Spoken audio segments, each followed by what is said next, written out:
Bienvenue à tous. Nous sommes maintenant dans l'épître de Jean, le premier épître de Jean. Et nous avons vu déjà le premier chapitre et le début du deuxième. Et nous nous rappelons que dans le premier chapitre, il y avait cette introspection, de savoir la différence entre ce que nous disons et ce que nous faisons.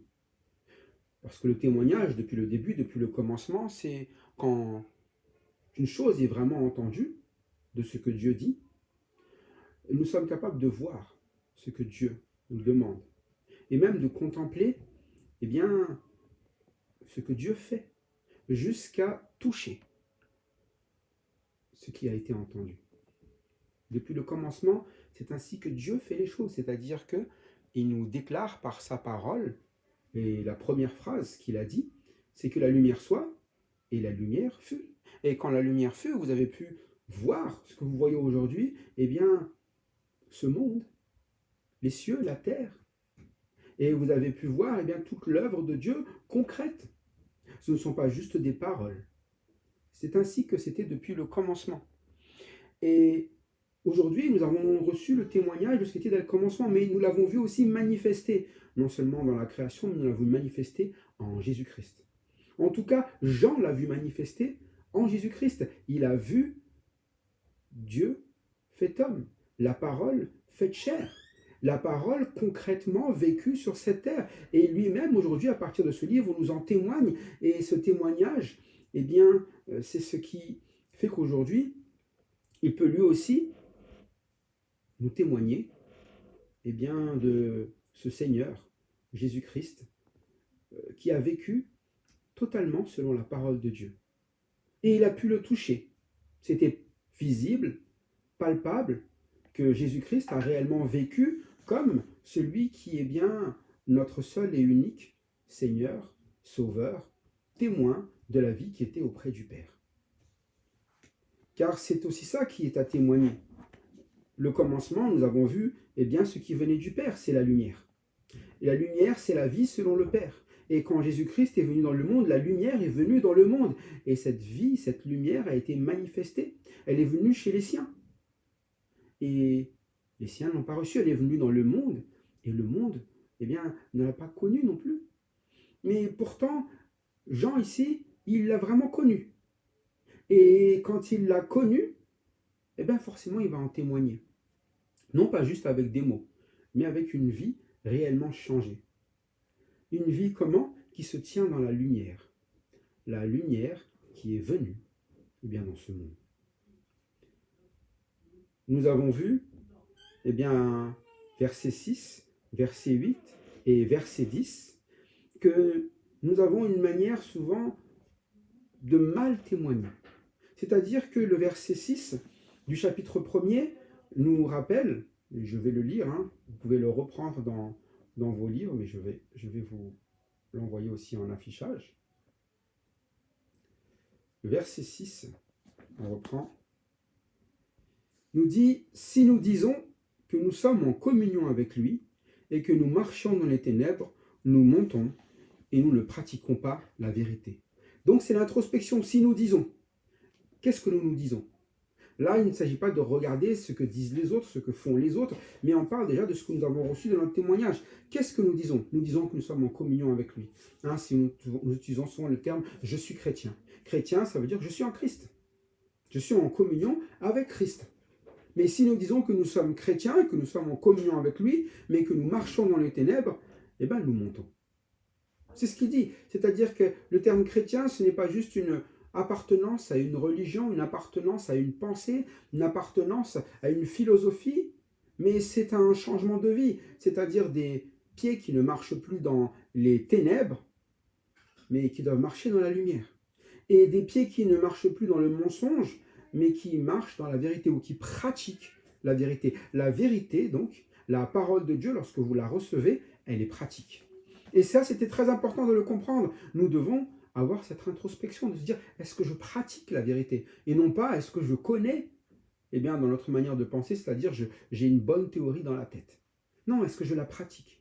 Parce que c'est pratique. Jésus-Christ nous l'a montré. Il l'a pratiqué au milieu de nous. Il est la parole faite chair.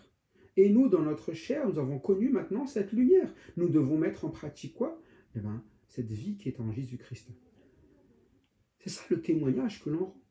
Le témoignage que Jésus-Christ a rendu du Père, c'est le témoignage que nous allons rendre aussi. C'est le témoignage qu'a rendu Jean et qui est parvenu jusqu'à nous aujourd'hui.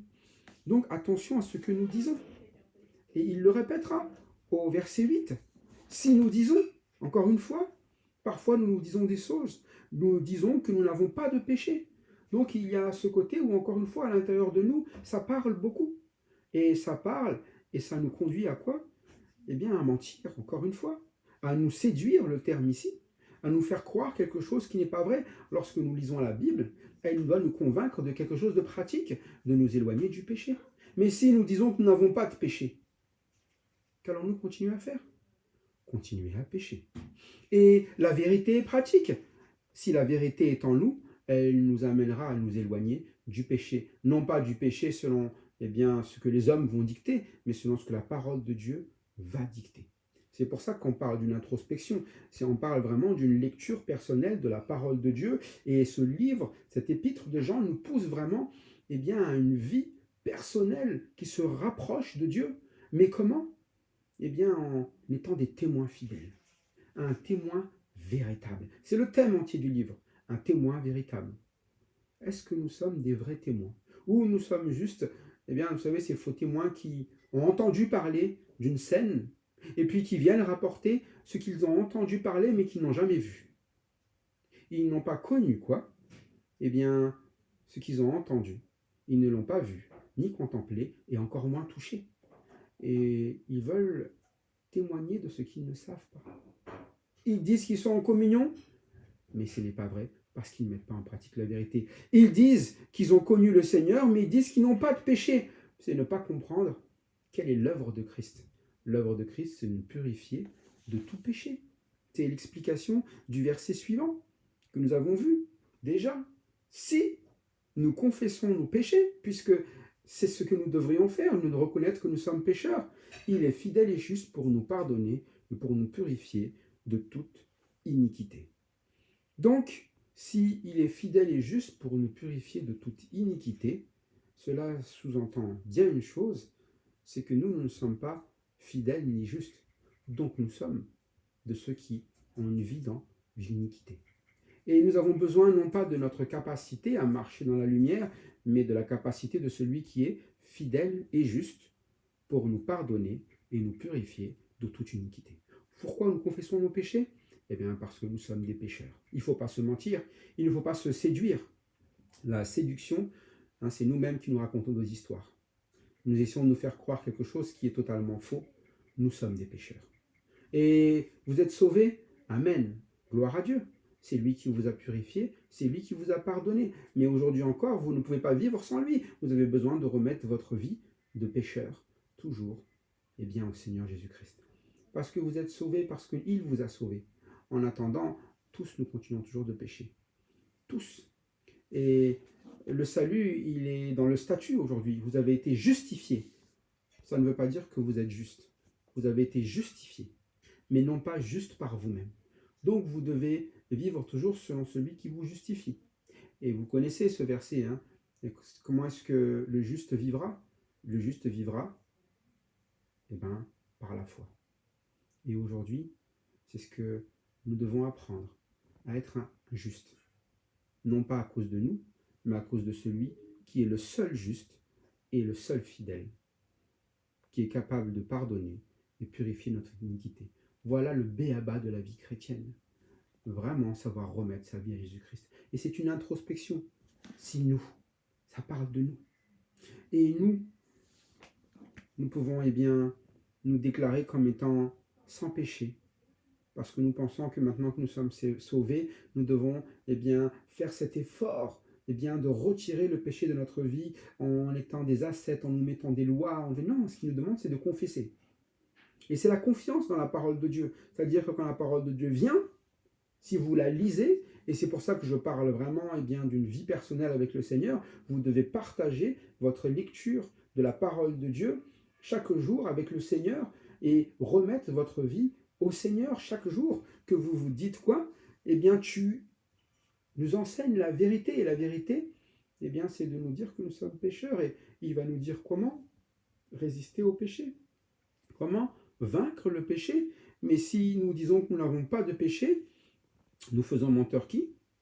Eh bien, celui qui nous annonce que nous sommes pécheurs, c'est-à-dire Dieu même. Nous faisons menteur Christ même. Christ est venu en tant que sauveur, et nous lui sommes dit, mais je n'ai pas besoin de sauveur. C'est un menteur. Moi, c'est bon. Ok, j'avais besoin que tu me sauves le premier jour, et maintenant que j'ai été évangélisé, c'est-à-dire que j'ai connu bien, la vie éternelle, que je suis sûr d'aller au ciel, je peux continuer à vivre comme je veux? Non. Mais je vis toujours comme Christ veut. Et je remets ma vie à Christ. Et chaque jour, je découvre bien, toutes ces choses qui ne sont pas correctes dans ma vie et que je confesse à Christ pour qu'il transforme ma vie. Personne ne mène une vie parfaite. Ce n'est pas une résignation, c'est une constatation. Et une constatation où Dieu a donné la solution. Il dit quoi? Ne le faisons pas menteur. Il faut que la parole soit en nous. Est-ce que la parole est en nous? Ou est-ce que nous l'avons bien, mis de côté pour continuer à vouloir vivre bien, notre manière de penser? Voilà pourquoi c'est écrit. Pourquoi il y a cette introspection que nous devons faire. Le verset nous le dit. Mes petits enfants, je vous écris ces choses afin que vous ne péchiez point. Et si quelqu'un a péché, nous avons un avocat auprès du Père, Jésus-Christ le juste. Le juste. C'est que lui seul, Jésus-Christ. C'est lui qui va défendre notre cause. Et nous avons besoin d'amener notre cause devant cet avocat. Si nous cachons nos péchés, il n'y a pas de défense, puisqu'on se croit déjà juste. Pourquoi vous prenez un avocat? Parce que vous êtes accusé. Vous êtes accusé de quelque chose qui, dans ce cas-ci, est vrai. C'est pour ça que la seule défense qu'il va amener, ce n'est pas de nous trouver des excuses. La défense qu'il a amenée, c'est quoi? C'est qu'il s'est lui-même offert comme une victime expiatoire pour nos péchés. Ça veut dire que nous avons péché. Ça veut dire que nous avons eu besoin de la victime expiatoire. Ça veut dire que c'est ça qui est la vérité. La vérité, c'est que nous sommes des pécheurs. Et il a fallu payer pour ces péchés. Et il n'a pas fait semblant. Ce n'est pas comme les avocats peut-être d'aujourd'hui qui essaient de trouver des vices de procédure. Il n'y a pas de vice de procédure, il n'y a pas de vice là-dedans. La seule vice qui existe, c'est nous qui sommes pécheurs. Et de la seule façon de le régler, il l'a fait. Il a été une victime expiatoire pour nos péchés. Lui qui est le juste est devenu pour nous le sacrifice pour les injustes. Lui qui est le juste est devenu une victime pour racheter, pour expier nos péchés. Non seulement les nôtres, mais aussi ceux du monde entier. Ça veut dire qu'il a une capacité à payer au-delà de ce qu'un homme pourrait payer. Un homme peut racheter un homme. Mais le juste peut racheter tous les hommes. Mais le juste et le fidèle, ce n'est pas un nom attribué à un homme. Il n'y a pas d'homme comme cela. C'est Dieu lui-même qui s'est fait homme. Et la valeur de la vie de Dieu vaut combien de vies d'hommes? La valeur de la vie de l'Éternel vaut combien de vies de personnes qui sont éphémères? La valeur de la vie de Dieu n'a pas de prix. Et s'il peut payer, il peut payer non seulement pour les nôtres, mais aussi pour ceux du monde entier. Et du monde entier, c'est toute génération à venir. Il n'y a pas de limite dans la valeur de la vie de Dieu. C'est pour ça qu'il a fallu qu'il vienne en tant qu'homme pour donner sa vie. Ça ne pouvait pas être une de nos vies. Un homme peut payer pour un homme, mais il ne pourra jamais payer pour deux. Et il faut que cet homme-là soit juste pour lui-même déjà, ce qui n'existe pas. Donc aucun homme ne peut payer pour un autre homme en réalité. Si ce n'est pas Dieu qui était venu en tant qu'homme pour s'offrir en sacrifice, mais il fallait qu'il soit un homme pour offrir un sacrifice pour des hommes. Si ce n'est pas Dieu qui vient en tant qu'homme, ce n'était pas possible. C'est pour ça qu'il n'y avait pas d'autre solution. La seule solution, c'était de donner vie pour vie, un homme pour un homme. Mais comme c'est Dieu qui est fait homme, c'est un homme pour autant d'hommes qui ont péché. Alors ne soyez pas effrayés de venir à Jésus-Christ pour remettre vos péchés. Il peut tout à fait vous les pardonner. Et il n'y a pas de limite. C'est-à-dire qu'il n'y a pas de grand péché qui empêche que le Seigneur pardonne. Il pardonne tous les péchés, tous même les pires. Les pires selon nous. Parce que selon Dieu, le pire péché, eh bien, c'est tout simplement de ne pas venir à lui. C'est de ne pas, eh bien, vivre une vie dans la lumière, mais de rester dans les ténèbres. Et il ne classe pas les péchés, il classe ténèbres et lumière. Ne marchons pas dans les ténèbres et venons à la lumière de Jésus-Christ. Et c'est à là que nous étions restés, et nous arrivons maintenant, après cette introspection, eh bien, plutôt maintenant une vue un peu plus générale, que nous allons voir du verset 3, eh bien, déjà au verset 8, c'est un peu plus long que ça, mais on va s'arrêter du verset 3 jusqu'au verset 8 du chapitre 2. On va les lire ensemble, et nous allons travailler eh bien, sur chacun de ces versets, pour voir la continuité eh bien, de ce témoin véritable. Verset 3. Si nous gardons ses commandements, nous savons par cela que nous l'avons connu. Celui qui dit « Je l'ai connu » et qui ne garde pas ses commandements est un menteur, et la vérité n'est point en lui. Mais l'amour de Dieu est véritablement parfait en celui qui garde sa parole, par cela nous savons que nous sommes de lui, nous sommes en lui. Celui qui dit qu'il demeure en lui doit marcher aussi comme il a marché lui-même. Bien-aimés, ce n'est pas un commandement nouveau que je vous écris, mais un commandement ancien que vous avez eu dès le commencement. Ce commandement ancien, c'est la parole que vous avez entendue. Toutefois, c'est un commandement nouveau que je vous écris, toutefois, c'est un commandement nouveau que je vous écris, qui est vrai en lui et en vous, car les ténèbres se dissipent et la lumière véritable paraît déjà.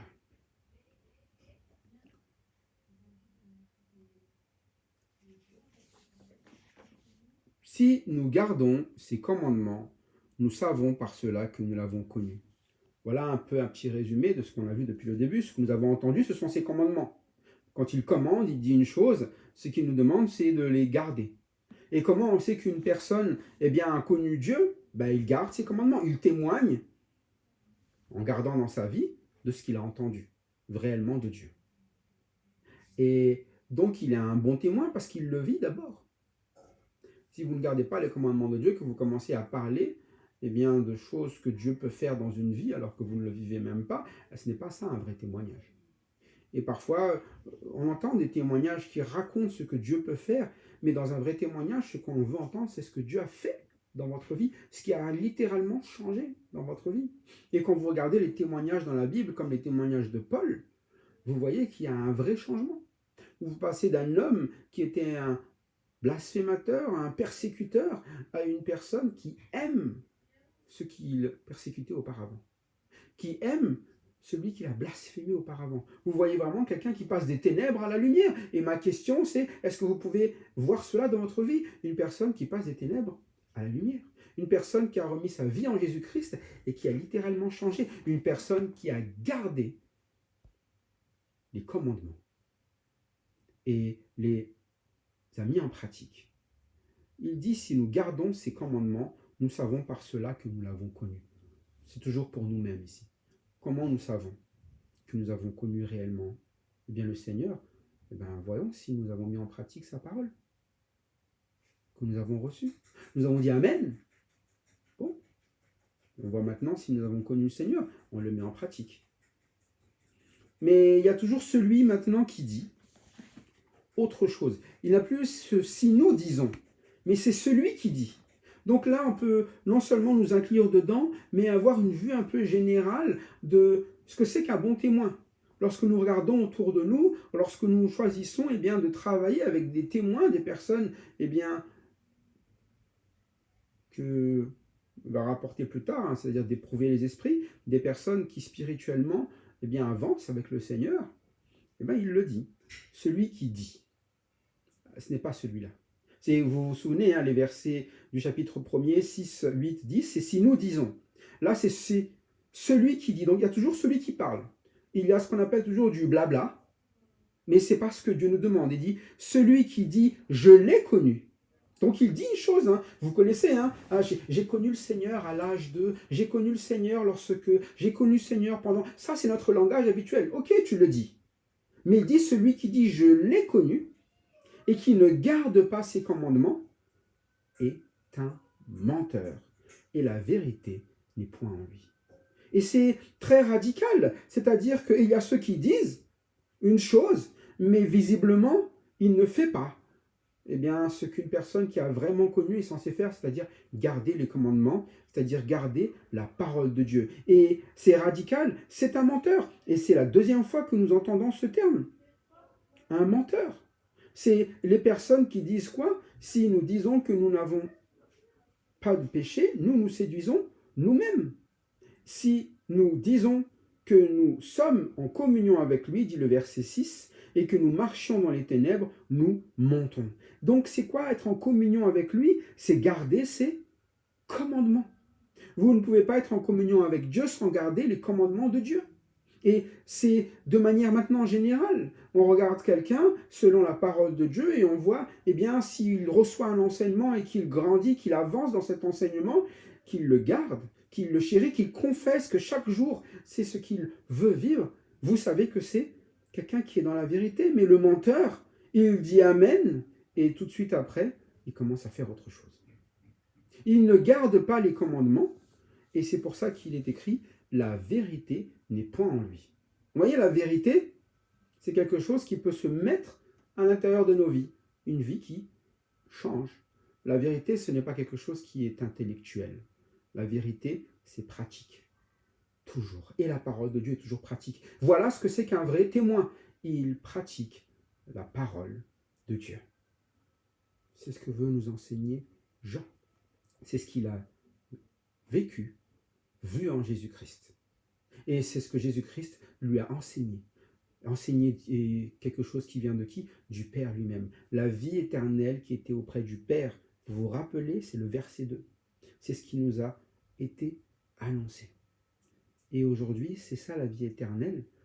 C'est de quoi? De garder ses commandements.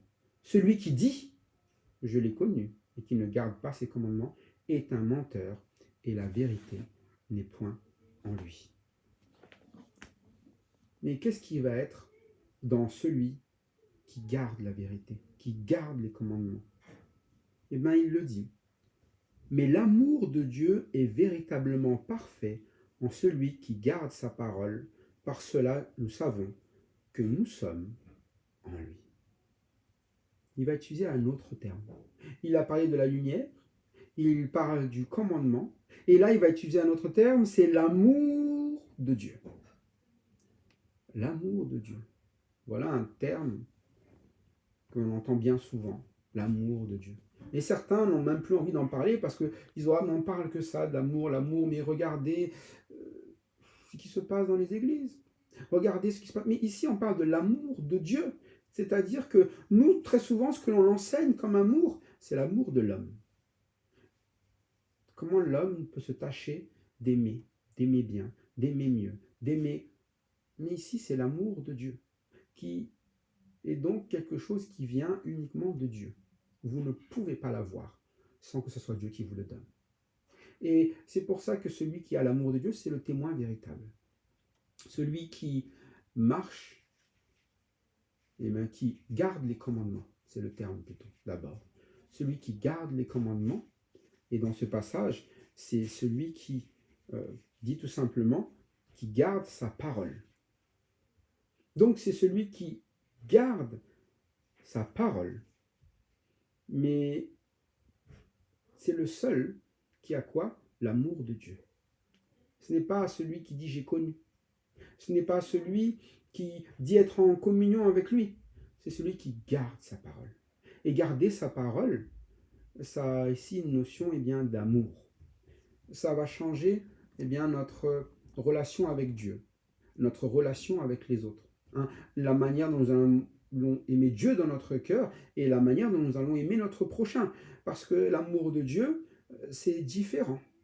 Et depuis toujours, le commandement qu'il nous a donné tourne autour de cet amour. Tu aimeras ton Dieu de tout ton cœur, toute ta force, toute ta pensée, et tu aimeras ton prochain comme toi-même. Mais ça, c'est une chose qui était impossible chez l'homme et que seul Dieu peut faire. Voilà une loi qui nous condamne systématiquement. On ne peut aimer Dieu de tout son cœur, toute sa force, toute sa pensée, et on ne peut aimer son prochain comme soi-même. Et ici, l'amour de Dieu, il est véritablement parfait en celui qui garde sa parole.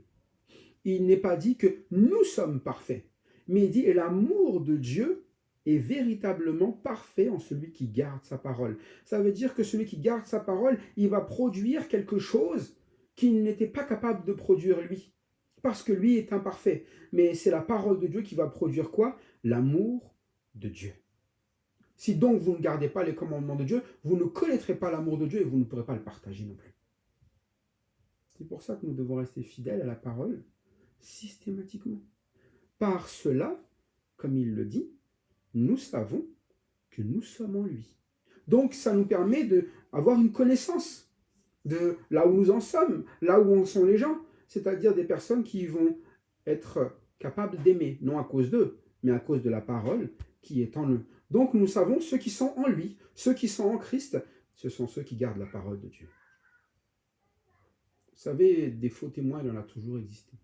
Et aujourd'hui, nous avons plein de gens, et je ne parle vraiment pas d'une question de dénomination, ni une question eh bien, de religion, je parle vraiment de la vie, témoignage avec le Seigneur. C'est comment je sais qu'une personne est au Seigneur, comment je sais que je suis au Seigneur.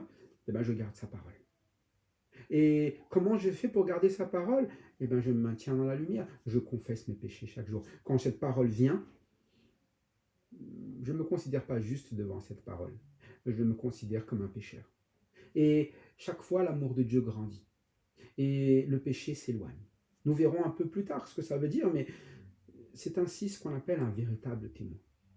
Il témoigne de la lumière qui est rentrée dans sa vie, qu'il a vue, contemplée, et maintenant qu'il est capable de toucher. Et quand il touche, ça s'appelle de l'amour. C'est-à-dire que ça change sa relation avec les autres, ça change sa manière de travailler avec ses mains. C'est ce que nous dit simplement ce verset 5.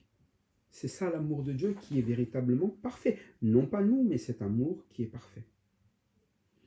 Et nous savons à quoi ressemble l'amour parfait.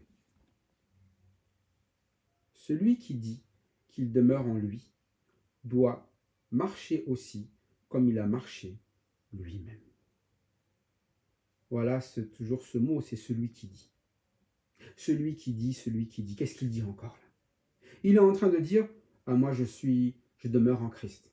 Hein, on chante ces beaux chants, voilà, c'est je veux demeurer en Christ, ou on dit à demeurer en Christ, voilà un terme que, voilà, on dit aux gens, il faut demeurer en Christ, et puis là, les gens disent, ah, comment je fais? Mais il le dit, comment tu sais que tu demeures en Christ? Il doit marcher comme il a marché lui-même. Celui qui dit qu'il demeure en lui doit marcher aussi comme il a marché lui-même.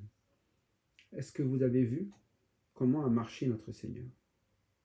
Est-ce que vous avez vu une seule fois Jésus-Christ dire aujourd'hui, je le fais à ma façon, c'est pas ce que le Père voulait?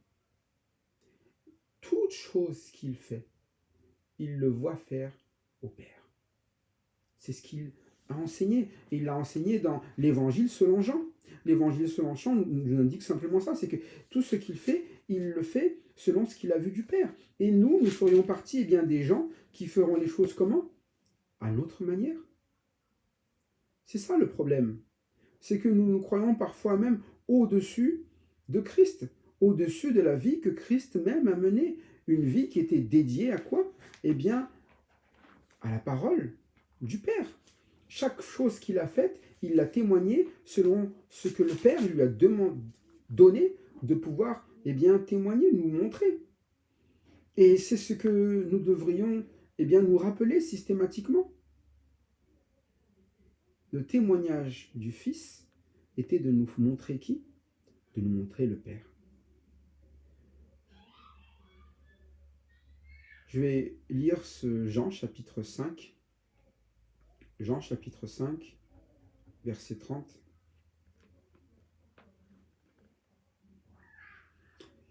Jean chapitre 5, verset 30, il nous dit « Je ne puis rien faire de moi-même.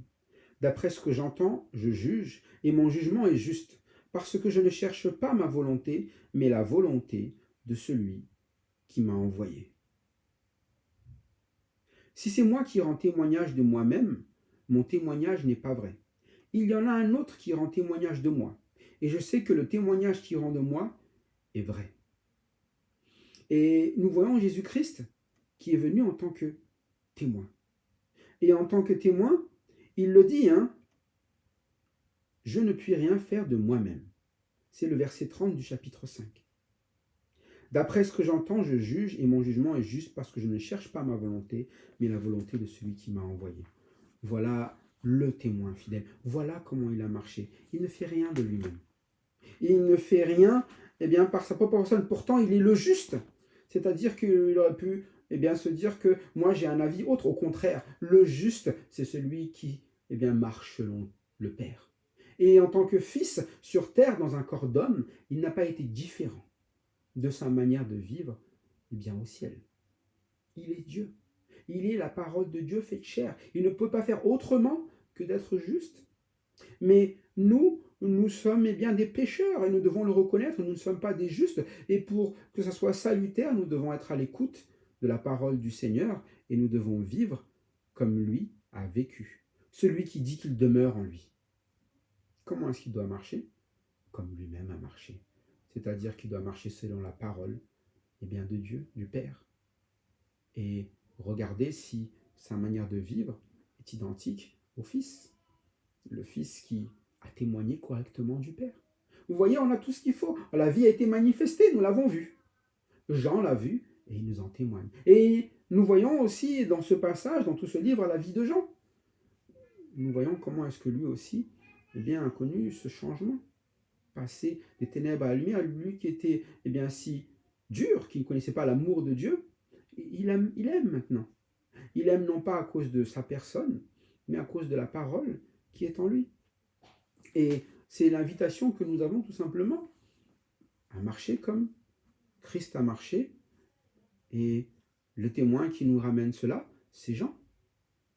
Alors il nous dit, bien-aimés, ce n'est pas un commandement nouveau que je vous écris, mais un commandement ancien que vous avez eu dès le commencement. Ce commandement ancien, c'est la parole que vous avez entendue. Et je veux vraiment vous ramener au commandement ancien qu'on a entendu dès le commencement. Il y a des commandements après, mais on parle du plus ancien, du plus ancien. Le premier commandement que nous avons vu dans Genèse, et il a commencé par cette phrase. C'était quoi le commandement? Que la lumière soit, et la lumière fut. Il parle de celui qui était au commencement, pas ailleurs, mais que la lumière soit et la lumière fut. C'est la première chose. Et c'est ce commandement que nous avons reçu tout simplement. Et c'est un commandement, comme il dit, qui n'a rien de nouveau. Le Seigneur nous demande la même chose, vivre dans la lumière. Et quand le Seigneur est quelque part, il y a la lumière qui vient. Quand il le dit, il y a toujours la lumière qui vient. Que ce soit ça notre vie, que nous ne restions pas dans les ténèbres. Quand il a parlé, les ténèbres se sont séparées d'avec la lumière. On a vu là donc la différence entre ce qui est des ténèbres et de la lumière. Mais à quoi ressemble notre vie? Est-ce qu'elle ressemble à ceux qui sont dans les ténèbres ou est-ce qu'elle ressemble à ceux qui sont dans la lumière? Et ce commandement-là, il est ancien. Il n'est pas nouveau. Il est depuis le jour où le Seigneur a prononcé les premières paroles concernant cette terre. Son premier commandement. Et nous devons donc quoi? Nous soumettre à ce commandement et laisser cette lumière simplement venir. Et la lumière sera, selon l'ordre de Dieu. Mais il dit toutefois, c'est un commandement nouveau que j'écris. Il est quand même nouveau, parce qu'il y a quelque chose qui se fait aujourd'hui, qui ne se faisait pas avant. Il dit quoi? Toutefois, c'est un commandement nouveau que je vous écris, qui est vrai en lui et en vous. Il y a quelque chose maintenant que vous partagez, avec le Seigneur, avec le Père. C'est-à-dire, c'est une communion que vous avez avec la parole qui agit dans nos vies. Quand il a dit que la lumière soit et la lumière fut, et il n'y avait pas d'action dans notre vie, nous n'étions même pas encore là au tout début. Mais maintenant, c'est quand même nouveau, nous pouvons partager cette vie à l'intérieur de nous. Et comment ça se décrit? Ce qui est vrai en lui et en vous. car les ténèbres se dissipent et la lumière véritable paraît déjà. Dans le Père et le Fils, il n'y a jamais eu de ténèbres. On l'a vu, hein. On l'a vu, c'était au premier chapitre, verset 5, la nouvelle que nous avons apprise de lui et que nous vous annonçons, c'est que Dieu est lumière et qu'il n'y a point en lui de ténèbres. Ça, nous l'avions vu. Mais nous, ce n'est pas le cas. Nous, il y a quelque chose qui est vrai en lui, c'est qu'il n'y a pas de ténèbres et qu'il est lumière, mais que maintenant est vrai en nous. C'est-à-dire qu'il est venu mettre cette lumière, son esprit, en nous. Et cet esprit qui est là, cette lumière, parce que je lui donne le nom de l'esprit, mais le mot utilisé pour le moment, c'est lumière. Cette lumière, il dit quoi? Elle est la véritable et elle paraît déjà.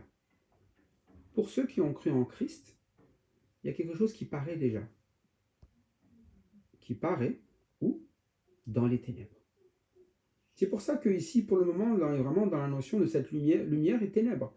Et nous sommes un lieu de ténèbres. Et qu'est-ce qui paraît dans notre vie? La lumière véritable. Et quand la lumière véritable vient, que font les ténèbres? Il nous dit quoi dans ce verset? Les ténèbres se dissipent. Et le terme se dissiper, ce n'est pas disparaître, ça commence à se diluer petit à petit jusqu'à ce qu'il n'y en ait plus. Et cette lumière, elle paraît, c'est-à-dire qu'elle n'est pas encore là, nous n'avons pas toute la gloire de cette lumière pleine, mais elle commence à paraître, à grandir, et plus elle grandit, plus quoi donc se réduit? Les ténèbres. Donc ceux qui gardent le commandement, qui est un commandement ancien, qui est de garder ici cette lumière, hein, et la lumière soit, et la lumière fut, quand la lumière est, les ténèbres se dissipent dans nos vies. C'est vrai en lui, maintenant c'est vrai en nous. Nous partageons quoi? Nous participons à la vie de Dieu. Hein, il y a des versets qui disent nous participons à la vie divine. C'est-à-dire que c'est un critère divin que d'avoir la lumière. Mais nous avons cette vie de Dieu en nous, par son esprit, et qui nous permet de grandir dans cette lumière. C'est pour ça ici que il le dit, c'est un commandement nouveau que je vous écris, qui est vrai en lui et en vous, car les ténèbres se dissipent et la lumière véritable paraît déjà. Alors ne soyons pas de ceux qui disent, si nous disons, ou de celui qui dit, je l'ai connu, de nous dire en nous-mêmes, oui, moi je suis dans la lumière. Non, la lumière, on le sait que vous y êtes si vous simplement vous vivez. Et quand vous parlerez, que ce soit quelque chose déjà qui soit vrai, que tout le monde constate. Jésus-Christ lui-même, il ne rend pas témoignage de lui-même. D'autres rendent témoignage pour lui. Et aujourd'hui, ces gens qui rendent témoignage pour Jésus-Christ, et nous recevons ce témoignage. Et quand nous recevons ce témoignage, nous croyons. Parce que nous voyons la vie de Jésus-Christ, dans la manière dont Jean le témoigne, mais dans la manière surtout dont Jean l'a vécu. Et non pas lui seul, mais tous ceux qui nous ont précédés et qui étaient au Seigneur. On a vu une vie, non pas une vie qui était différente de celle de Christ, mais une vie qui était en communion avec le Fils, en communion avec le Père. Que cela soit vraiment notre vraie relation avec notre Seigneur. Pas juste des mots, s'il vous plaît. Les mots n'ont de valeur que pour celui qui l'entend et qui veut bien y croire, c'est ce qu'on dit. Mais le témoignage, ce ne sont pas que des mots, c'est une vie changée, elle est manifeste. Et ici, quand la parole de Dieu agit, c'est manifeste. C'est-à-dire qu'il ne s'agit pas juste de paroles, il s'agit d'un réel changement dans notre vie, une vie nouvelle. Et nous croyons parce que nous avons entendu, vu, contemplé et touché de nos mains. Que ça soit vrai dans votre témoignage, que les gens puissent vraiment aussi entendre peut-être votre témoignage, mais surtout le voir, le contempler tout ce changement que vous vivez et toucher de leurs mains. C'est-à-dire que ce soit quelque chose qui agisse dans notre vie, dans la vie de ceux qui nous entourent aussi. De nos mains, nous sommes capables de changer. Quoi? Notre manière de vivre, c'est ce qu'on appelle l'amour de Dieu, le véritable. Que cet amour soit vrai dans vos vies. que la lumière resplendisse dans vos vies et que toute la gloire soit à celui qui illumine nos vies, c'est-à-dire notre Seigneur Jésus-Christ, que nous a donné Dieu le Père. Toute la gloire soit à Dieu. Amen.